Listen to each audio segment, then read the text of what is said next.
long you got? 19th she's due. So, Nice. but yeah, no signs of going into labour yet, which is always good. So, Not long. There we go. That's working now. Not long indeed. 2 weeks. Fuck. Yeah, yeah. So the show's up, which means that's great. So she can. I said to her last night, "You now have permission to go into labour." Yeah. She's like, "You Yeah. realize you have no control over when this baby comes." I'm like, "I know, but yeah. Well, you weirdly do. It's a psychological thing. Like I know when my my dad was away before my birth on the 17th and 18th, and when he came back, my mum went into labour. That psychological thing of, okay, I can do this now. Well, I wasn't a popular person when I provided her with a cork. Did you actually do that? Yeah, I was like, "This is for you until after the show's up." That's what my dad did. Had a bunch of. Oh my god! Yeah, that was exactly what my dad did. Before he went away, he got a bunch of flowers with a load of corks and with a cork inside it, and said, "Don't take the cork out until I get home." And then when my dad landed back home, my mum gave him back the cork of the flowers, and said, "Well, there you go. You're home now." Oh, brilliant! And within hours, he was in labour. I never realised how similar you and me and your dad are. Yeah, which is quite terrifying, to be honest. Yeah, that is terrifying. Oh, well. Very camp army major. Yeah. Cool. So let's talk about some Formula One, shall we?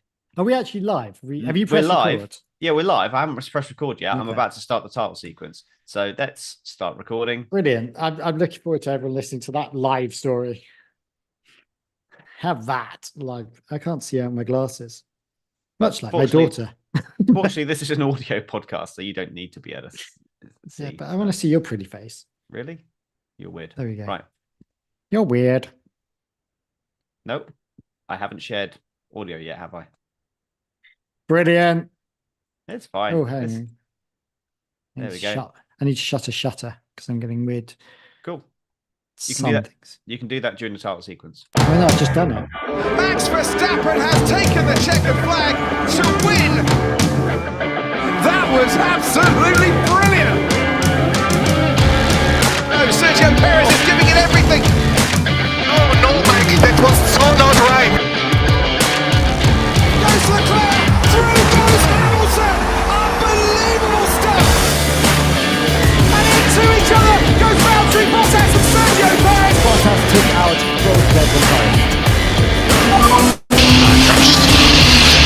and at the back, that's George Russell out of this race.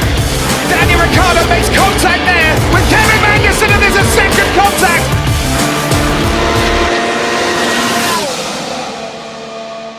Definitely didn't. Hey, let's do it again. Oh no, what's going on? No, it's not you, it's me. I can't stop it. There we go. Definitely didn't just watch the 7 minutes highlights to remind me of what happened in the race on Sunday. And I definitely didn't put YouTube live on of our thing and then just replayed it and then wondered why the music was coming on and got really confused. I was blaming you, going, "You're playing it again." And I was like, "No, that's me." Yes, it is definitely you. So that's a great start. We're back. And no, it's doing it again. We're just as professional as we always were. Oh, Jesus Christ. Don't watch yourself. That's the part of the problem, I think it is. Yeah, I try and hide self-view because I don't like looking at myself. But I don't mind looking at myself. Well, that's because you're vain. Well, I'm not. Look at this. It's getting worse. Like, I'm going back. That's hilarious. It's great. I used to wind you up, and actually I'm getting worse than you. I always said you were going to have less hair than me. Yeah. Well, I don't know. You're probably no, I'm not even showing you my massive bald spot here. There we go. You can't see it. We're talking about visuals, and welcome to the audio podcast. Well, if you want to see mine and Tom's hairline, we're on YouTube. Yeah, this is amazing content for a Formula One podcast. But Google Maps has now updated Google Street View, and your car is no longer on my driveway. I know, but your dad's still there. Yes, he is. Did we talk about this already? No, we haven't. You sent me a picture the other day. And your dad, I swear to God, your dad must see the Google camera come down the road and just run out just to stand there and go. He was in both of them, standing in virtually the same position. Like, he must do that. Like, We've been talking a lot about our dads, especially as Tom's about to become a dad again. Again. Yeah. Is there another baby you don't know about? Tom's about to become a dad, and so who knows what's going to happen? Jeddah might be on my own, so who knows? Or it could be Australia. Is it Australia? I'm hoping Jeddah will be fine. But yeah, it's a bit. Yeah, so Australia will probably be the first one with the child, I would imagine. That's what's the date of Australia? It's the 22nd. Yeah, that's after the due date. The due date's the 19th. So we'll wait and see. See what happens. But yeah, so Bahrain Grand Prix. It was hang on, let me just press Control C, Control V. Yeah. And that pretty much sums it up. I could pretty much do last year's review and it pretty much be the same, apart from replace Haas with Alpine. Yeah. Really? Yeah. They just swapped. Yeah, Alpine were pretty pathetic. So we've not really discussed how we're going to do this. Are you wanting to do your reviews I can't again, even tell you. No, because I haven't done anything. Because maybe we will rotate it this year. Maybe we'll take it in turns. I thought that'd be a good idea. So, but for today we'll just muddle through. Blag for the moment. Yeah. I mean, I know it goes completely against what we normally do, blagging stuff on this show. Chief blaggers. That's what we are. Hang on. Let's do some prep. What the fuck? Yeah, what the fuck? We don't do prep. That sounded like Danny Ricciardo. Yeah, a little bit. Yuki Tsunoda. All right, let's tell you what. Let's start at the end. Let's start after the race finished. I think there's more shit going off track than the going on track. Yeah. I've. Did you see that after the race? What Tsunoda did with Ricciardo? I'm guessing by the silence your answer is no. Well, I saw that Ricciardo. Was that after the race? So we'll scoot back to during the race when they told Tsunoda to let Ricciardo by because Ricciardo was on better tires, but Ricciardo went by and then did not pull away from Tsunoda, and Tsunoda had to back out of an overtaking opportunity to let Ricciardo by. This is all for the lofty position of 13th on the grid or in the race, and so they let Ricciardo have a crack at Magnussen. He wasn't able to get past Magnussen. Tsunoda was very angry about it. I don't think he would have got past him anyway because, similar tyre life, you're not going to do it. Yeah. And then as soon as the race finished, Tsunoda then decided to try and go past Ricciardo on the slowdown lap when clearly Ricciardo's backing off anyway. I didn't realise it was a slowdown lap. Slowdown I saw the videos, but I thought it was during the race. But I was trying to work out when during the race it was that I missed it. He dive bombed him. Then he locked up, went straight on, and then overtook him Ricciardo almost squeezed him off the track, but probably because he didn't think he'd be there. So, and then Ricciardo went over the radio and just called him a helmet, which I found was quite funny. What, Marco? Yeah. Yeah. So that's not a great start for the new head of RB to be. Are we calling him RB or V car? What should we do? We'll call him RB. That seems to be almost I like prefer V car, but then we don't ever normally put the sponsors in. You don't call them Marco, Aston Martin. Do you know what I mean? Yeah. So Minardi. There you go. So it's not a great start for Minardi because like fighting over Toro Rosso. Yeah, completely. There's so many things we can call them. Like to make that driver swap in the first race of the season, while they're fighting for 13th place with a possibility of claiming 12th, seems a bit.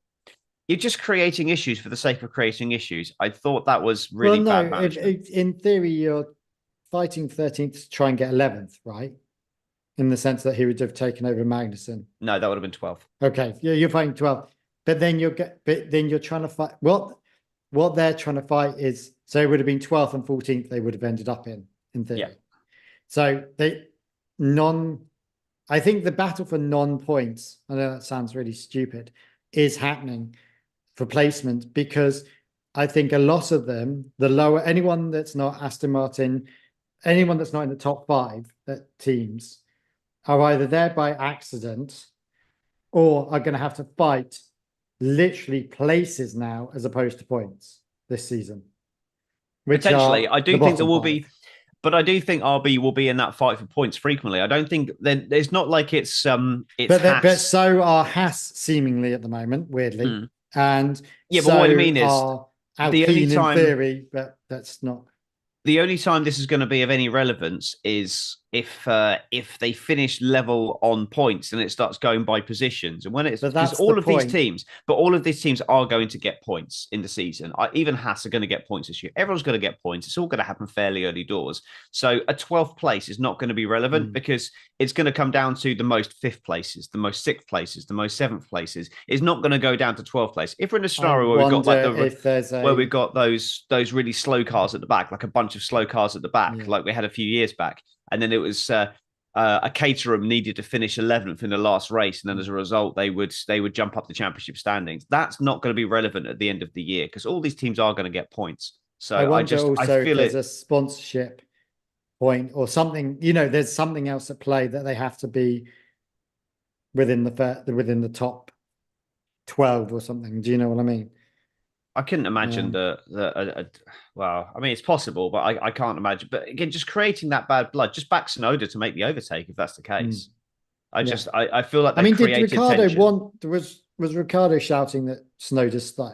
He wasn't, was he? I think he may have said I'm losing time here or something along those lines. I can't say for certain. I don't remember, but I think there was definitely something said, but apparently Ricciardo said after the race that they had discussed the scenario where he would be on softer tires at the end of the race, so that Yuki may need to move aside if Ricciardo comes up behind him later in the race, because that's the way the strategies worked out. Tsunoda had the better tires at the start, Ricciardo had the better tires at the end, so they kind of split their strategy, which guarantees that you're going to get at least one person's strategy wrong. But that's fine when you're scrapping for points. That's a fair enough strategy. So.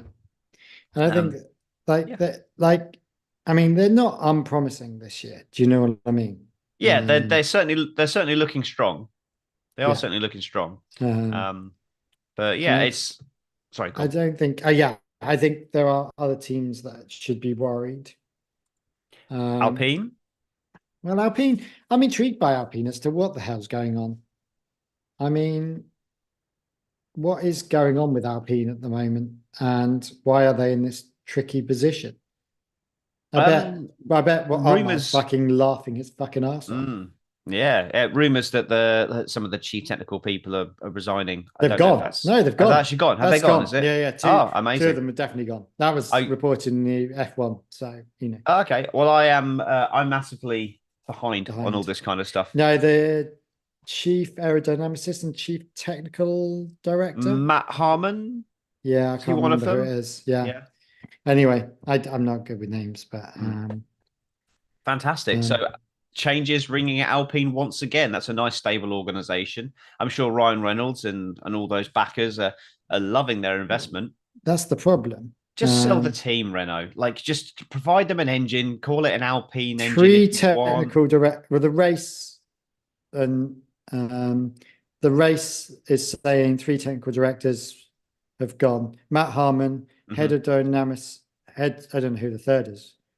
Head of dynamics has gone. Vehicle dynamics, maybe. Head of aerodynamics, Dirk de Beer. What a great I don't know him. Yeah. And then, I know Matt Harmon. I'm not surprised. Third one.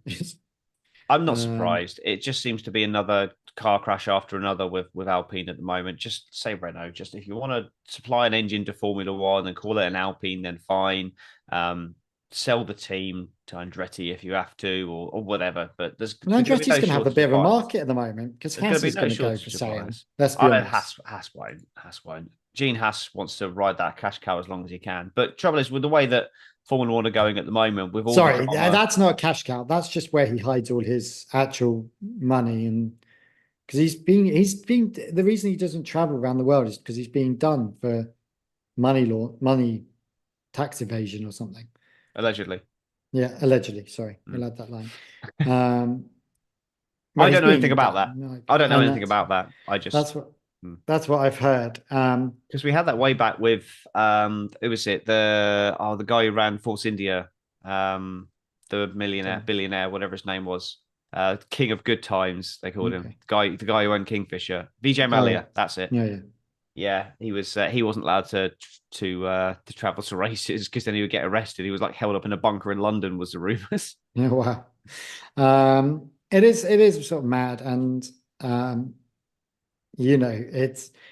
I reckon it's not, Alpine is not doing, and the reason they changed it to Alpine is, in my mind, is because if you put Renault on that and they're failing, it's not very tasty, is it? Yeah. And Alpine, no one knows about, and it was fine, and it's done a bit of work for them. Like, I saw an Alpine the other day and I recognized what that was. Do you know what I mean? I saw an Alpine outside the shops down our road the other week. Weird. Yeah, Weird. it's like seeing an Alpine in the wild. That's I saw one in Dublin, like in some posh rich house. Who's buying these cars? Maybe we should play that game with Killian. He won't get so annoyed at the Tesla game then if we play the Alpine game. They're just fugly cars, let's be honest. I think they're unique and they are an acquired taste. So, fine. Otherwise known as fugly. And I just don't get, I don't get what they're gaining from it. If they want to be an engine supplier, grand, but they're not even doing that. I mean, it's another team that needs to go. Well, the thing is, they've tried to go down this very French route, which is fine. But bless the French, they are quite passionate in pretty extraordinary ways. And I don't think that is helping any situation. And I don't know who, like the new manager or principal, he's just I don't know. He doesn't seem to be the right person. It's Bruno Famine, isn't it? He took over the team. But where's he from? What's he from? He's from Renault somewhere. I can't remember where he came from now. But no one knows where he's from. But he was put in temporary charge and then basically just decided that he was going to be team principal. So yeah. I mean, fine. Good luck to him. But he's the vice president of Alpine. Something like that. But yeah, it's having non-F1 people doing F1 roles. And I'm not gatekeeping because, like Andreas Seidel came from outside of F1 and did a grand job. So, great. But you can't just bring people in and say, oh, he's from outside F1, so he'll be able to do a good job, because clearly that doesn't work. When you see like the disaster. Well, you say that, but Toto was from outside the world. No, but he was a finance man. So yes, he was a finance man, but he was a ex-racing driver who then got the opportunity to invest into Williams, then got the opportunity to move on to the board of directors of Williams, and then got the opportunity to go to Mercedes. So he worked his way up. He was a fast riser, but he worked his way up. He didn't come in from outside F1 and then start managing a team. He was a racer and he worked his way up. So that's this Bruno, according to Wikipedia, he in 2005 he became technical director of Peugeot Sport. You know, that massive brand Peugeot Sport, which I think might appear in the WRC about it. He was appointed director of Peugeot Sport. In 2019, he left Peugeot Sport and joined the FIA, where he became director of operations for the sports branch. That's right. Yeah, I remember now. And to be fair, though, Peugeot do have quite a good motorsport and Bruno Famine then became CEO in charge of engine development at. So he's an engineer, and the irony being that that's the problem with the car. I mean, yeah. So figure it out. Yeah. So he's not front facing. So Alpine basically being 17th and 18th in the race, only behind Bottas, who had a 52-second pit stop, and Sargent, who spent a lap sitting on the apron with flat tyres. Then you've got Hulkenberg, who lost his front wing, finished ahead of them. You've got Albon, who just had general issues in front of them as well. And then we've got the RBs. So it's not a good. All these people finished ahead of them, and that's pretty terrible. And the two people that did finish behind them, like both had proper disasters. Yeah, Bottas, and one of them Sargent. Let's be honest. Sargent didn't cover himself in glory again. Like, why is Williams still going on with Sargent? Yeah, give him time. Give him time. I've given him a year, Tom. Yeah, I know. He's had a year. He's still fecking up on the first job, on the first run. All I'm saying is, if in 3 races, it's 1 race at the moment, people ebb and flow. If it's just a bad start and he's actually a lot better off this year, flowed anywhere apart from into a wall. Yeah, so like right off last year, that's fine. That's his learning year. This is the year that he has to prove himself. So let him prove himself. So if in 5 races time he's still like way off, then we can start saying, do you know what, that this guy's, there's no point. But it's 1 race. Who could Williams replace him with this season? Right. So the difference between Albon and Sargent in this race is a similar difference than was between Russell and Hamilton. But you're not gonna. I mean, to be fair, in what terms? Hamilton ended up finishing 4 seconds behind Russell, so that's probably not a fair comparison. No, but okay, Piastri and Norris, but you're not going to say sack off Piastri because Hang on, he's this far. Because in other races, Piastri will be level with Norris, and he will be ahead of Norris in other races. So let's give him a few races. If in 3-4 races the narrative is, I'm just saying, if you're going to give him another year, don't give him one race and then write him off. I do agree that he had a bad year last year. But he's coming with a new attitude. And it's just people who, if you could replace him, who would you replace? Well, that's the thing. Who's around to replace the only person? The only person that I think should really deserve a shot at F1 who hasn't made it to F1 at the moment would probably be Teo Pourchaire. But he's contracted to Sauber. Yeah, that's a step up. So I can't see that happening. Yeah, I don't see there's anyone not in F1 this year that should. I mean, Liam Lawson is the only other obvious one. But then he's contracted to Red Bull. So there's no one. There's 5 drivers for 4 seats in Red Bull, and we all know one of them's not going to be there next year, and probably not there at the end of this year. So I'm pretty sure Liam Lawson's going to end up in an RB race seat at some point this season. There this year? Well, I'm pretty sure Perez won't see out the season with Red Bull. Based on the, I'd say I'm just going to practice what I preach here. Give him more than one race, but. It is very much business as usual for Perez as well. So, second. But where did he qualify? That car should be on the front row. Verstappen did it comfortably. Yeah, but Perez should have been closer to it. Finished 3 seconds ahead of Sainz over a race But then distance. we always know that actually Sargent is not a qualifier. He never has been. He's not an amazing qualifier. He is a race tyre god. Perez, not Sargent. Perez, yeah. Perez is a race tyre whisperer. Not anymore. He's not been a tyre whisperer. Well, he's been decent on tyre wear, but no better. In fact, probably worse. He's been worse than Verstappen. He's been worse than Albon. He's been worse than Hamilton. He's been worse than Norris. He's been worse than Alonso. So saying he's in the top 10 of tyre whisperers. Yeah. So he's better than average, but he's in the fastest car in the grid. He needs to be better than average. He needs to be a lot better than average. So to finish 22 seconds. I don't know if he is in the fastest car or whether. Yeah, he is in the fastest. Is he still in the fastest car? Yeah, that Red Bull is. I would say it's not as far ahead as it was at times last year, but it is the fastest car. They are getting closer, but it is the fastest car still, quite substantially. And then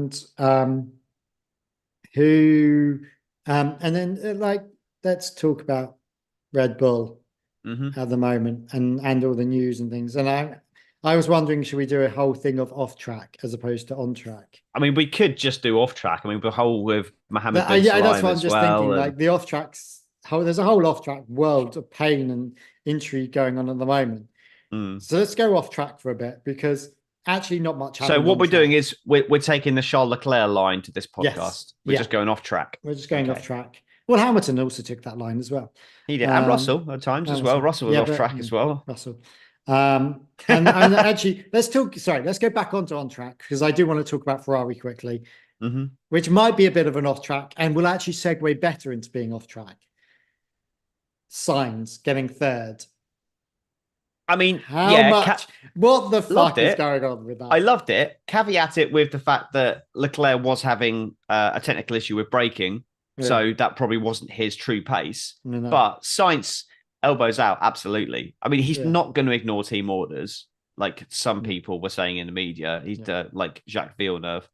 For example. He's not going to ignore. He's not going to go out there and say, I don't care about you, because he's being paid by Ferrari and he's got to put himself in the shop window. What team is going to want to buy of him if he's ignoring team orders? The elbows are out, but he's not got daggers. Do you know what I mean? Like, absolutely. He's having a fight, but he's not going to go and kill someone. He's racing his teammate. If the team say you need to move over and let him through or whatever, then he'll do it because he's a professional. But until he gets told otherwise, he's not gonna show Charles Leclerc any extra grace because why would he? Yeah. He's racing. He's racing for himself now. And he's putting himself in the shop window. And if he's just seen as someone who's just not going to fight, then they don't want to see that. But if the team tell him he can't, then he won't, because that's professional. That's what you're supposed to do. But that was great. I did love to see that. I'm almost a Ferrari fan this year for Carlos Sainz. No, I think we all are. And I think we all like the thing is it's almost like how we thought in weirdly what we thought Perez at the end of 2 seasons ago when he didn't have a seat. Mm. And it was less like, and he was doing really well in that pink Mercedes.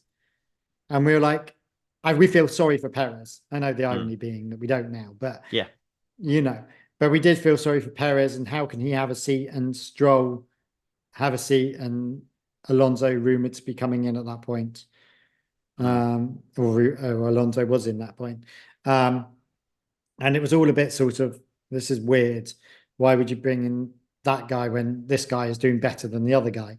I think Sainz is going to go for a seat. I don't know which seat, and there's a bit of a dance. 100%. He'll be in a team. 100%. I think Mercedes should take him. I genuinely do think Mercedes should take him. Okay, let's go off track then and talk about Red Bull and the disaster that is Red Bull. What is? And the reason I want to go with that is because there's the rumor that Max Verstappen, and it's only this hilarious rumor, and it'd be fucking hilarious, is going to Merck. yeah, because he was seen talking to Toto Wolff. Yeah, like no, he wasn't talking to Toto Wolff. His fucking father was. No, there's been like pictures of Toto Wolff and Max Verstappen talking as well. They're talking. They're professionals. They're gonna talk, aren't they? Yeah, but they're also not professionals. It's the working environment. Do you know exactly. What I mean? You're gonna see people. You're gonna bump into people. Yeah, you're gonna talk to your competitors. And do you know what? When you're at any exhibition, or like for me, if I was at a film festival, I'm not gonna not go and talk to another location manager or producer because their film's rivaling mine. Toto Wolff, at the end of the day, would not be doing his job correctly given the fact that he's losing statistically the best driver in Formula One history. Statistically, not it's an argumentative point, but just the stats don't lie in that sense. And losing the biggest drawer in Formula One, he would not be doing his job properly if he wasn't sounding out Max Verstappen to see if he would be available. Especially when because he is turmoil. He is the biggest drawer in Formula One right now, Max Verstappen. He is a bigger draw than Lewis Hamilton right now. So it would not be responsible of Toto Wolff to not find out if he would be available. I know he's got this massive long contract, but contracts can be broken. We've all seen that. So yeah, but this massive long contract, there's so many caveats on it, and I bet one of the caveats if Newey or it may well be that there has to be a competitiveness clause in there or something. Because Max Verstappen said he loves racing out front on his own. He doesn't like racing in a pack. He's just all about winning. And so if Red Bull ended up with a car that was not competitive, I'm pretty sure that he would be looking at other options. So yeah, absolutely. But yeah, I mean the term. Well, that's the thing. If Newey goes, that's in theory where the issue is that you won't have a car to compare to. Yeah, I don't think Newey. I mean, this right. So the rumors are currently go for it. Right, these are all rumors. That none of this is based on any fact or any information that is true to life. That's basically the mantra of this podcast. Yeah. The rumor is that if there's a couple of rumors. One is that if Toto gets fired or leaves, there is clauses in Newey's contract, Max's contract. Just clarifying, you're talking about Christian, not Toto. Oh yeah, sorry, Christian. Okay. Christian leaves or is removed. There is clauses in Max's contract and Adrian Newey's contract, which means they can leave as well. My understanding is that let's ignore this court case for a second, okay? Because I think this court case personally is not really what's going on in the business side, okay?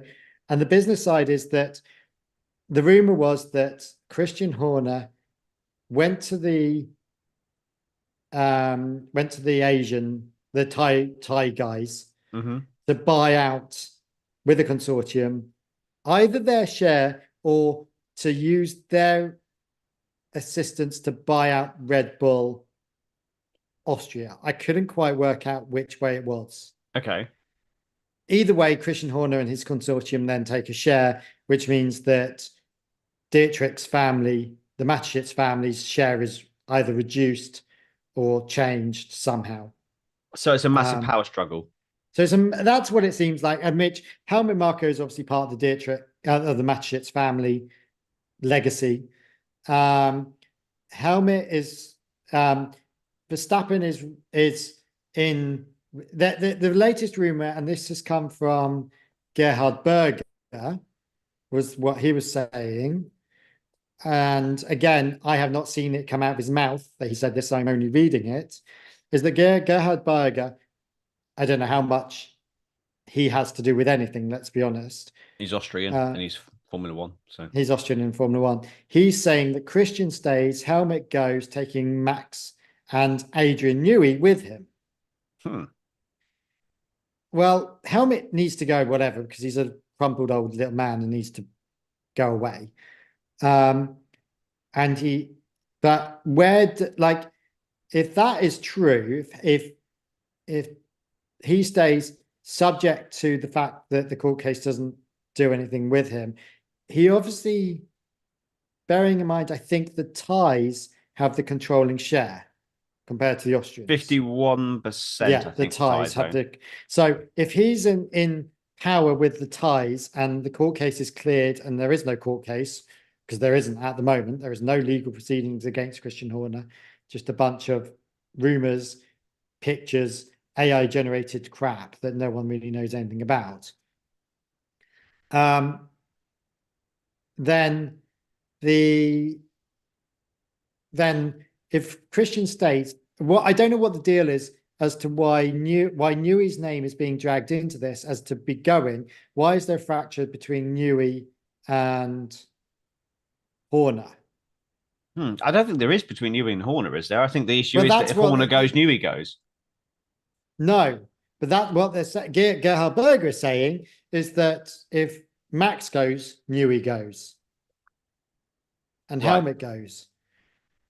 But I think he's got to be more loyal to Christian than he has got to be to the others. But there's obviously something going on in there. Even like Newey's obviously going to be shopping. Let's be honest. Does Newey want to be in Red Bull with all this? I think he does because Newey the age he's at, he's not going to want to start somewhere fresh now and like rebuild another team from the ground or anything like that. The fact with Red Bull, he was there from year 2. So he's been there pretty much since the inception of the team. The first proper car they made he had some influence on that car. So whereas the previous one was just a rebadged Jaguar from the year before. So I don't think he'll want to go anywhere because he's very much entrenched in that organization, and I think he wants to be part of that organization moving forward, not just Formula One wise when it comes to like tinkering and other things after retirement and everything. So I don't think he's going anywhere. But if the working environment makes it become untenable, then potentially. So it just depends on where all this goes, what happens with the power struggle. If people are wanting him out, there is obviously some big power struggle going on there, and I think the court case this discussion was not dreamed up, but was created bigger than it actually was, and has had more influence on the story than actually really required. I am not saying that Christian Horner is a goodie and at all. Do you know what I mean? I'm not saying that I am disagreeing with what the accusations are, although we don't know what the accusations really are. And I'm not just disagreeing with anyone that's been harmed or upset by their boss, being an absolute arsehole. Or sexual deviant or whatever you want to call him. And they're all allegations, and the current findings, in inverted commas, is that there's nothing there. So this is suggesting that there is a bigger story being played out, and it's completely succession, it's completely business related, and it's completely, let's grab onto this tiny bit that Horner's been a nasty arsehole, and then enlarge that into this bigger story because it'll make him look bad. It's what my opinion is. Yeah, it might be that he is a complete arsehole, but I can't work out why he's still there if he is a complete arsehole. Yeah, I don't know. I don't know, and it feels like power plays. That's what, that seems to be the whole struggle at the moment in F1. it feels like a fucking episode of Succession. It is all about who's fighting to be the next CEO, the next boss, who's fighting, and the problem is that with Formula One and any sport really, is it's 10 or 20 big companies battling it out. Yeah. Especially when you have a figurehead that is no longer there, like Matashits was. Yeah, but you've also got, and then you've got not only that, you have two governing bodies above them, which you do in football as well. And it's the same problem in football as it is here, of big money and big players and swapping things around and big teams, and it's a completely business game. And then, so talking about the FIA, no, Formula One. FIA, Mohammed bin Sulayem, is it? Yeah, is he FIA or FIA? He's the head of the FIA. So lots and lots of accusations coming out about him, but he's been. But then he was seen. He's given the perception. He's given the perception of being crooked from day one. To be honest, I've never been a fan of him and his administration. I mean, not to pretty be much since culturally inappropriate, whatever they call it. Careful what you say here. Like, just don't say it. Just don't say it. Anyway, you know what I'm going to say. You know what I'm saying. Yeah, I don't say so. Just don't say it. So yeah, that's fine. But yeah, he's like, from the very start, he took over right after Abu Dhabi 21, and the way he handled that, brand new in the job, not great.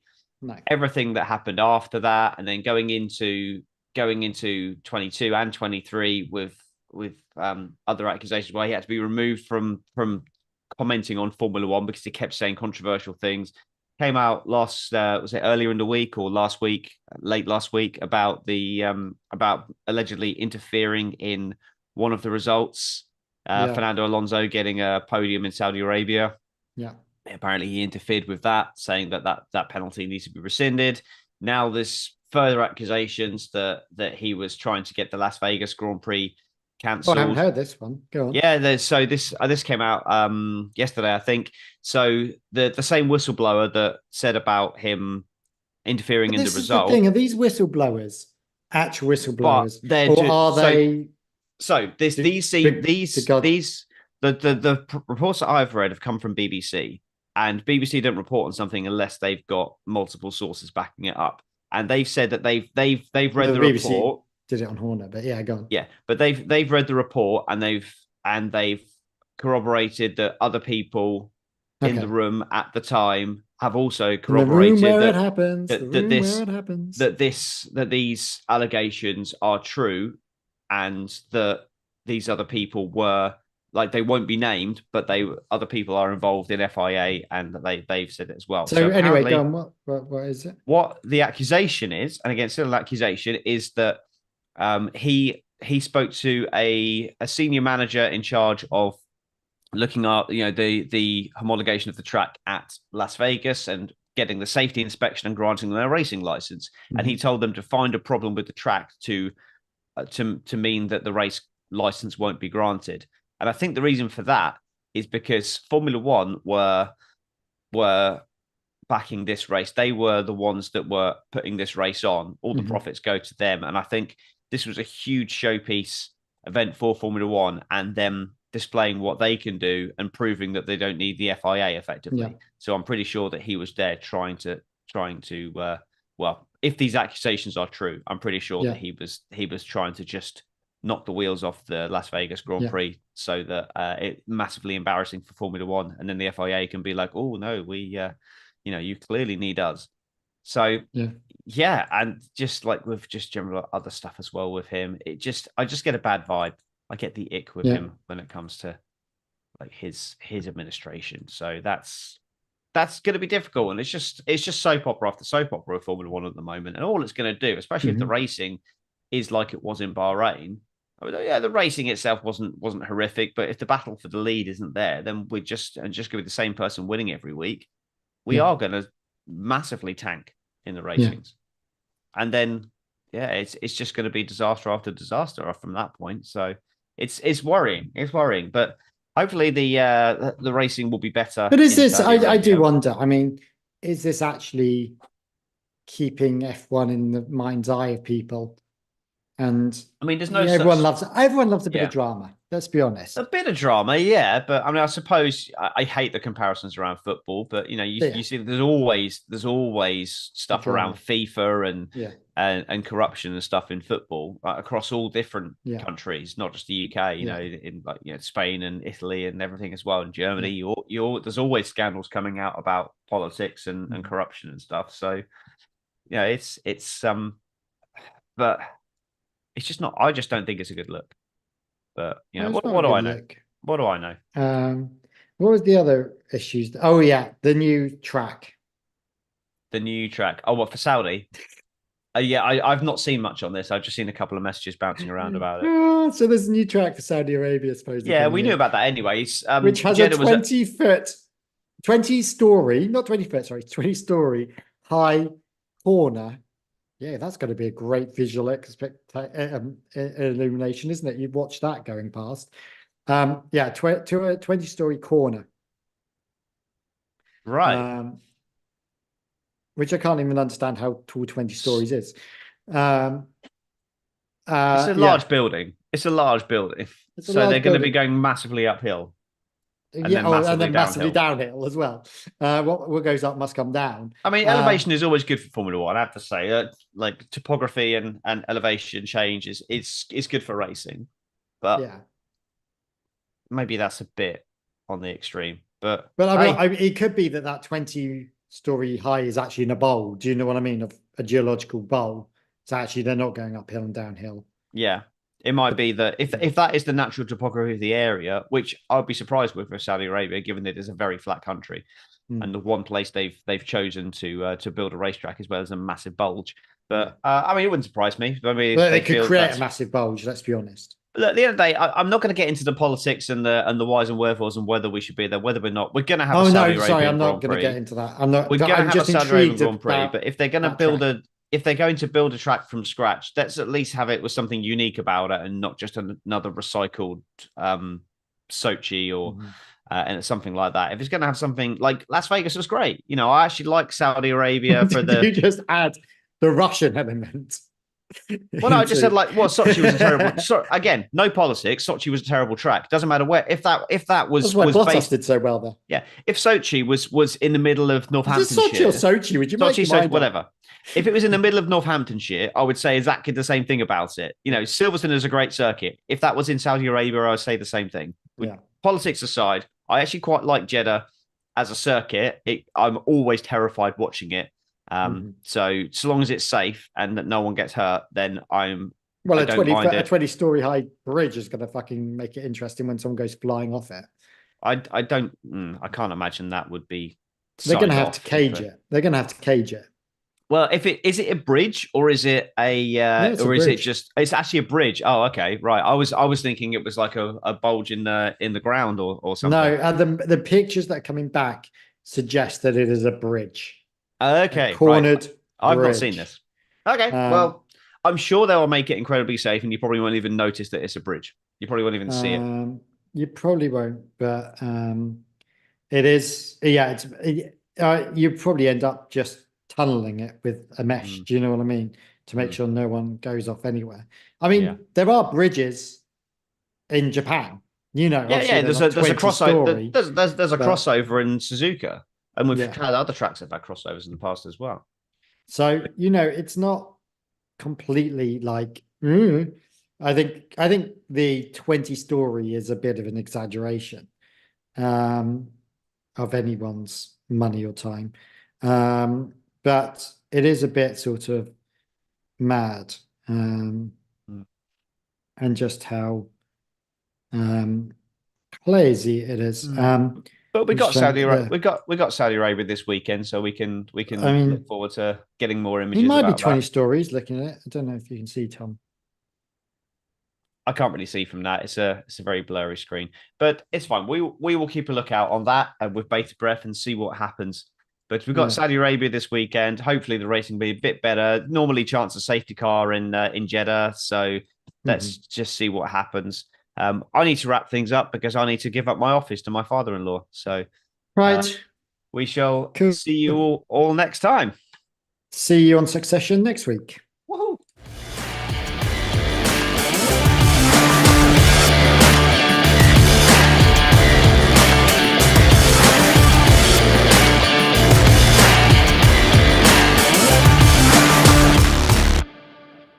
That Jeddah circuit is giving Rainbow Road vibes.